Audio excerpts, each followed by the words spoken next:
As he emerged from the transit tube, Jack's eyes scanned the bustling concourse of Galactic Central Station. The air was thick with the smells of exotic spices and ozone, and the chatter of 1,000 alien tongues created a constant hum in the background.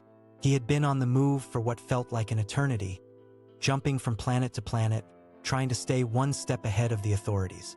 His last memory was of the cramped, dimly lit interrogation room on Andoria 4. They had been asking questions, a lot of questions, about the contents of the mysterious package he had received on Rigel Prime. Jack's mind was a jumble of fragmented images and half-remembered conversations. But one thing was certain: he was in deep trouble.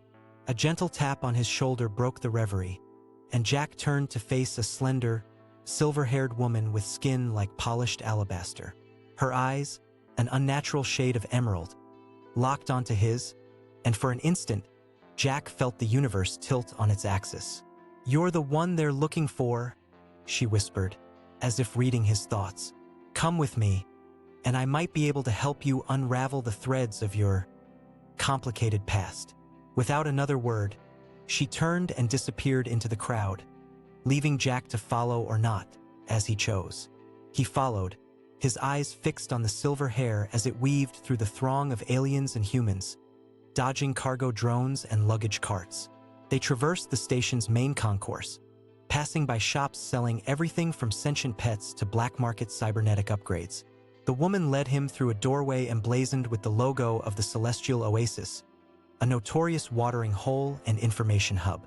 Inside, the air was thick with smoke from a dozen different types of cigarettes, and the hum of holographic advertisements competed with the din of arguments and laughter. Jack's guide slid onto a stool at the bar, beckoning him to join her. The bartender, a hulking mass of muscle and cybernetic enhancements, greeted her with a nod and slid a pair of drinks across the counter. "What's the story, Lena?" the bartender rumbled. "The usual," she replied, her eyes locked on Jack's. "A man with more questions than answers." The bartender chuckled, a sound like thunder in the distance. "Well, in that case, he's come to the right place. I'm Max. Welcome to the Celestial Oasis, friend." As Jack took a tentative sip of the drink, a strange, pulsating liquid that seemed to shift color in the light, Lena leaned in close. "My name is Lena, by the way. And you are?" "Jack," he replied, his voice barely above a whisper.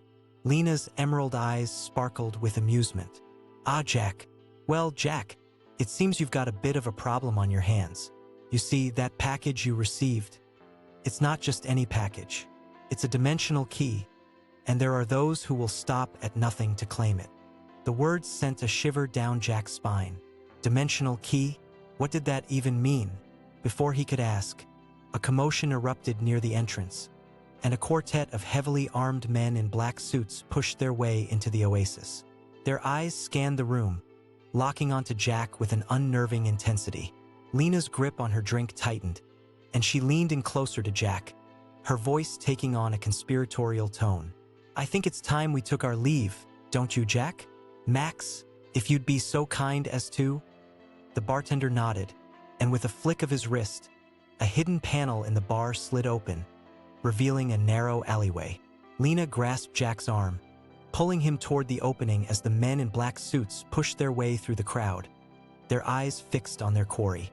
As they stumbled into the alley, the sounds of the oasis grew muffled, replaced by the hum of machinery and the distant thrum of the station's life support systems. Lena led Jack through a labyrinthine series of corridors, dodging maintenance drones and service personnel, until they reached a nondescript door with a rusted doorknob. Lena produced a small, intricately carved box from her purse and opened it, revealing a tiny, glowing crystal nestled in a bed of black velvet. She touched the crystal to the doorknob, and with a soft hiss, the door slid open, revealing a cramped, dimly lit chamber filled with rows of humming servers and data terminals. "Welcome to the Nexus," Lena said, her eyes sparkling with a mischievous light. "The galaxy's most comprehensive and illicit information network. We should be able to find some answers here." As Jack's eyes adjusted to the dim light, he spotted a holographic display flickering to life above a central console, casting an eerie glow over the room. The display resolved into a cryptic message, scrolling in a language Jack couldn't understand. "What's that?" he asked, his curiosity piqued. Lena's smile grew, her eyes glinting with amusement. "Ah, that's the message that started it all. The package you received is just the tip of the iceberg. This is the real secret." As Jack's eyes followed the scrolling message, the characters began to shift, rearranging themselves into a language he could understand. The words Project ECHO-FOXTROT blazed across the display, surrounded by a flurry of classified clearance codes and encrypted access keys. Lena's eyes locked onto his, her expression a mixture of excitement and trepidation. "You see, Jack, it seems you've stumbled into something much bigger than you ever could have imagined. ECHO-FOXTROT is a top-secret initiative hidden even from the highest echelons of intergalactic governance. And that package you received? It's the key to unlocking the project's true purpose." Suddenly, the hum of the servers grew louder, and the air in the room seemed to vibrate with tension. Jack's instincts screamed warning, and he spun toward the door, but it was too late. The door slid open, and a heavily armed squad of agents stormed into the room. Their leader, a cold-eyed woman with a scar above her left eyebrow, trained her weapon on Lena. "Lena Grant, you're under arrest for treason and conspiracy," she growled, her voice devoid of emotion. "And you, Jack, are coming with us. You have a lot to answer for." As the agents closed in, Lena's eyes locked onto Jack's, and for an instant, he saw a flash of something. A message, a warning, a plea before her gaze was interrupted by the agent's rough grip, dragging her away. With a burst of adrenaline, Jack launched himself at the agents, but they were too well trained, too well armed. He was subdued, his wrists and ankles bound by gravity cuffs, as the agents dragged him away from the Nexus, leaving behind the cryptic message and the secrets it held. As he was hauled through the corridors of Galactic Central, Jack caught glimpses of Lena, her silver hair a flash of light in the darkness, her emerald eyes flashing with a message he couldn't quite decipher. The agents tossed Jack into a cold, sterile cell, the door sliding shut behind him with a metallic clang. He struggled against the gravity cuffs, but they held fast, draining his strength with every futile attempt to break free. The cell's only feature was a small, flickering console, its screen displaying a cryptic message: "Prisoner 117321, awaiting interrogation." As the hours ticked by, Jack's thoughts drifted back to Lena, her enigmatic smile, and the secrets she'd whispered in his ear. What had she meant by Project ECHO-FOXTROT? And what did it have to do with the mysterious package? The door slid open, and a figure in a crisp, white uniform stepped into the cell, a cold, calculating gaze assessing Jack from head to toe. "Greetings, prisoner," the figure said, its voice devoid of emotion. "I am Agent Ross, Galactic Security Agency. You are currently classified as a high-risk detainee, pending charges of treason, espionage, and conspiracy against the Galactic Union."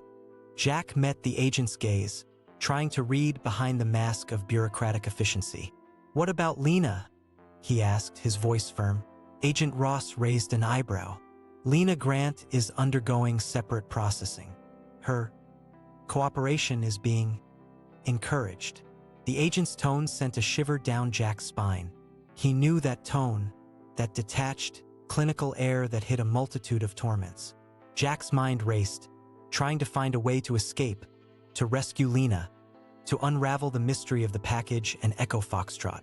Agent Ross leaned forward, a small, cold smile playing on his lips. "We've had interesting results from your DNA scan, Jack.